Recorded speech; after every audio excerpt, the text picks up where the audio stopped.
Gulbarga court complex के करीब लोकायुक्त ने एक ट्रैप ऑपरेशन को अंजाम दिया है। कोर्ट के असिस्टेंट पब्लिक प्रोसिक्यूटर को 10,000 रुपये की रिश्वत लेते हुए रंगे हाथ गिरफ्तार किया गया है।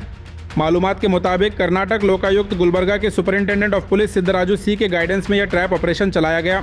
शिकायतकर्ता राहुल की कंप्लेंट पर लोकायुक्त ने जाल बिछाया।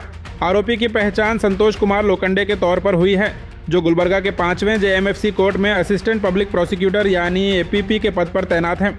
इल्ज़ाम है कि कॉम्प्रोमाइज़ एप्लीकेशन यानी राजीनामा की अर्जी कोर्ट में फाइल करने के बदले संतोष कुमार लोखंडे ने 10,000 रुपये कैश के साथ 9 साड़ी, 4 शर्ट्स, 4 जीन्स पैंट्स, 1 जोड़ी शूज़, 4 लेडीज़ ड्रेसेस और 6 जोड़ी लेडीज़ चप्पलों की भी डिमांड की थी।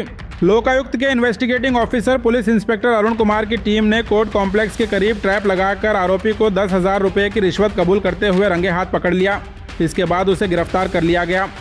फिलहाल लोकायुक्त इस पूरे मामले की गहरी जांच कर रही है और आगे की कानूनी कार्रवाई जारी है।